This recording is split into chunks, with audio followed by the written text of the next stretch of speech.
Dr. Sarah Solomon at BSN Mobile Gym.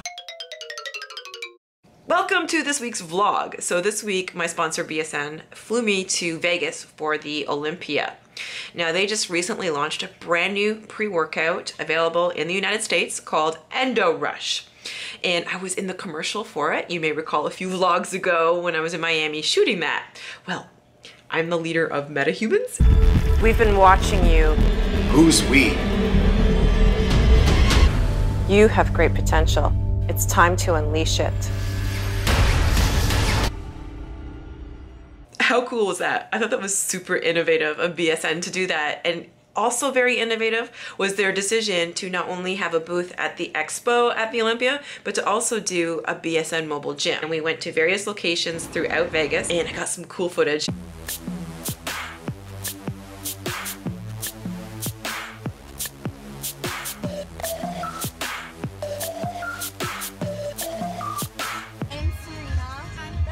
Kevin's putting ice in the bars so they don't melt. So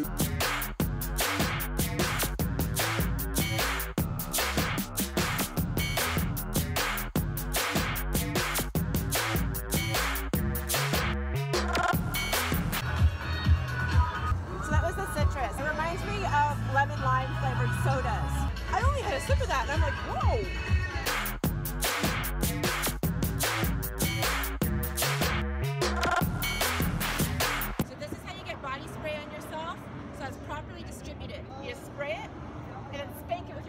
Spank it.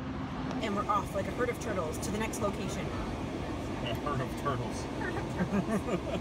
Everything perfect for our favorite, Dr. Ashley. And here she is right here. Hey, welcome to the mobile gym.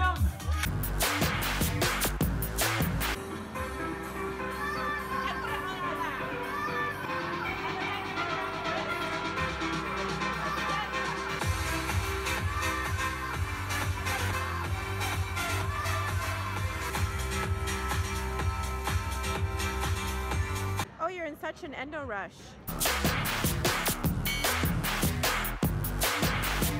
Okay, Neil's gonna teach us where the horseshoe is. It's everywhere. Wait. It's everywhere. I see it. Everywhere. Right there, right? That's right. I'll fully develop tricep.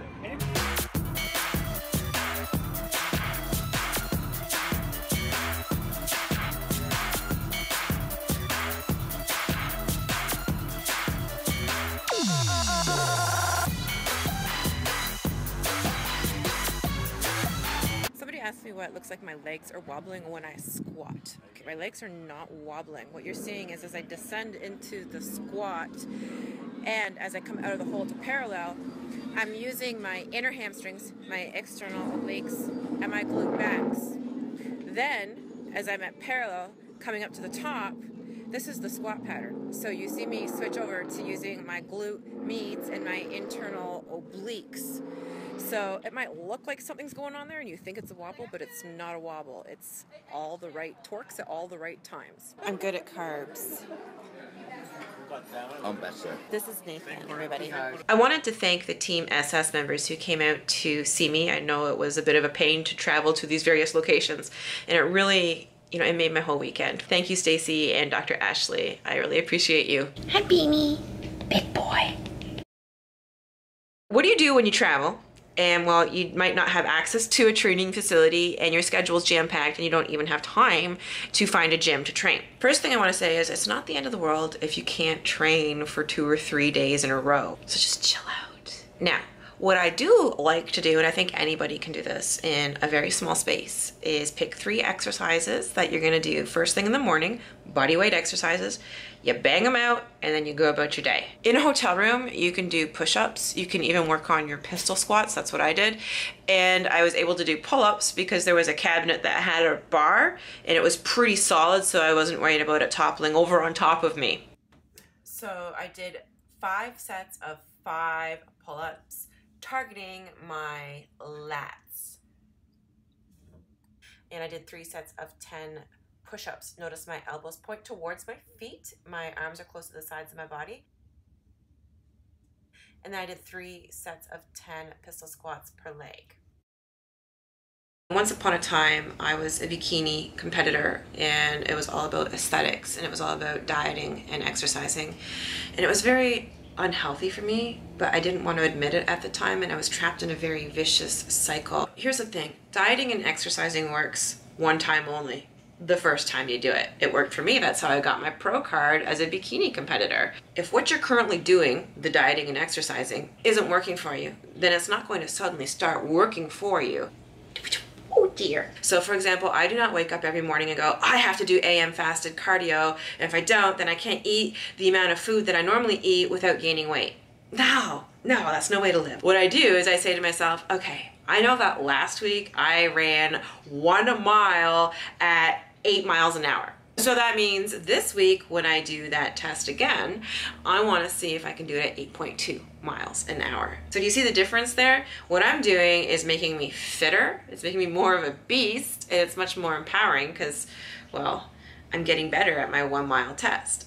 And I apply this concept to everything I'm doing. So for example, I might do max double unders with the jump rope. So, last week I did 198 max double unders unbroken. So now my new goal is to do 200. That's when your body is going to start to transform, but you're not even going to care because you're just stoked that you're empowering yourself and getting fitter and getting stronger. Let me give you some advice I got from my mentor.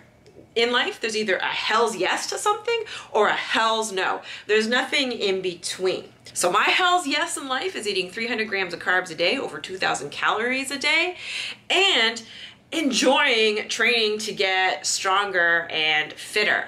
That is an obvious hell's yes to me. I'm doing something that is good for my body. It's good for my self-confidence. Anyway, I'm rambling, but this is what my whole fat loss fast system is about. Anybody who's read my ebook knows that I'm not a fan of dieting and exercising. Having done that in the past, realizing it does not work, it sets you up for failure and it makes your life miserable. You see, the reason why I can maintain my results is because I'm not doing anything stupid to achieve them.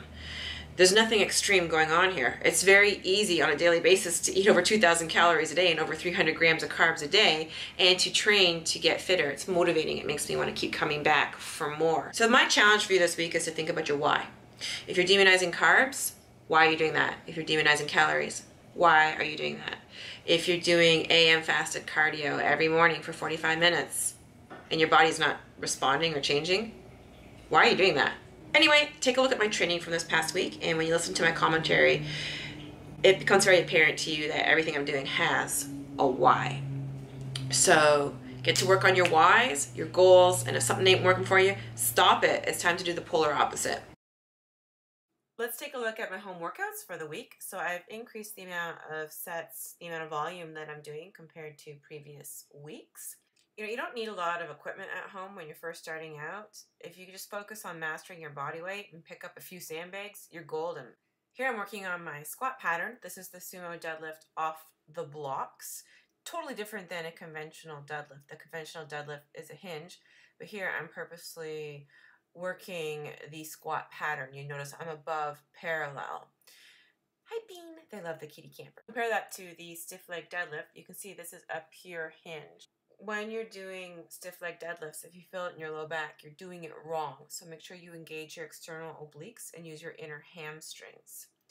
I always say this in every vlog, and I'm going to say it again. Get yourself a sandbag. It's game changing. You can do so much with a sandbag. This is the external oblique opener with the leg raise. So I'm improving the mobility in my external obliques through the full range of motion. I never lose tension in the external obliques. The low back never arches. I put the kettlebell below my belly button and I'm pushing it down into my lower tummy, and I respond by having the tummy push back up into the kettlebell. And I'm so much stronger with my strict and kipping toes to bar as a result. I don't feel it at all in my hip flexors like I used to because I'm using my external obliques now.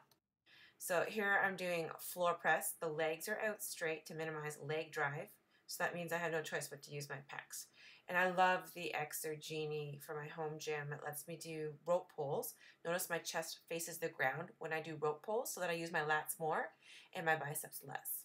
And there you saw me doing the overhead press with the sandbag, and now you see me doing the squats. It's not easy being my cats. So here's the overhead press with the 80-pound sandbag, and I'm thinking about engaging the pecs throughout the full range of motion and not arching my back. You'll notice that I traded in my barbell for the sandbag, and that's because the sandbag, it facilitates more natural movement patterns. A barbell requires a lot more skill to use, and it can encourage you to use incorrect movement patterns. And if you're imbalanced, well, then it can just continue to feed the problem instead of fixing it, whereas the sandbag helps you fix your imbalances. You see, in an evolutionary sense, we always have picked things up between our hands. It's, unlikely that you pick things up and it happens to be in the shape of a perfectly loaded and collared barbell. So you'll also notice I don't do barbell back squats anymore. How I train my squat? Well, you saw what I just did. The Anderson squats, which works from parallel above. And then to do the hinge pattern of the squat when I'm going below parallel, I use the sandbag. But I'm still doing lots of conditioning. So you see me on the rowing machine doing kettlebell swings, which is a pure hinge. So if you feel it in your low back, you're doing it wrong. So make sure you use your external obliques and your inner hamstrings. So that was a cool trick you just saw me do to get into position for the floor press. So I'm thinking about engaging my pecs as I press up. I love the Exergenie. This thing is genius. You see, a lot of people have a weak teres major, and that can contribute to a lot of issues in the body. So that's why you see me doing rope pulls at least twice a week. And here's another cute example of how we lift objects between our hands that happen to be being in the box. So here I'm just reassessing my wall slide, and that's my reality, which is actually a lot better than it used to be. So here I'm doing the stiff leg deadlift again, pure hinge. And here I'm doing chin over the bar holds, slow eccentric on the way down. And then what I do is I jump up into pull-ups until I fail. I did 3 sets of that and it sucked. So here I'm doing wide grip pull-ups and I superset that with the tosses. Here I'm doing sandbag cleans, and these, I find these really challenging, but they make me feel so edgy. I love it. Here I'm trying the 100-pound bag. Yeah, I had to sit down after that one. Okay. And again, I'm conditioning. I'm on the Airdyne bike, beans in the pumpkin. That's the invisible pillow technique he does. And he just chomped on Coco's paw. Nice. Okay, here we have me doing front rack. Oh no, thrusters. I'm doing thrusters. These suck the life out of me too. They're so hard. And I do a sandbag carry almost every single day. Here I'm working on my lats. More specifically, I'm trying to improve the mobility in my lats. So notice that I go through the full range of motion, keeping the lat engaged. So watch again on the way back up. I'm keeping that lat engaged. So you do not see me shrugging up. So I'm keeping my upper traps out of it. And my mobility on the left is improving. I'm very excited about it. So this is called a SOTS pull down. I think this is a little bit easier than the SOTS press, but give it a try. See how you do with it. All right. Yeah, I'm doing a lot of stiff leg deadlifts this week, apparently. I usually set the timer for 60 seconds and do it as an AMRAP, as many reps as possible in 60 seconds. And back to the sumo deadlifts off the blocks. Does Bean have to be there? Apparently he does. So here I'm doing the tricep dips. I'm focused on using my outer head of the triceps, and I'm using my lats, my glute medius for that. And here I'm doing overhead pressing, really using the external obliques so that I'm not arching, and using my pecs. And you see I train my pecs a lot because my left pec is weaker than the right side. And same with the teres major. My left teres major is weaker than on the right side. A lot of people are weak in the pec, the teres major, and the lats. And then, of course, back to the sandbag squats. I think you're starting to see a pattern here. You gotta get a sandbag. I'm really using my external obliques when I do double unders. So if you're having a little bit of urinary incontinence when you're jumping rope, it's a sign that your external obliques are weak and you need to strengthen them. Oh, Coco's barfing. You ate my hair elastic. No wonder you're barfing.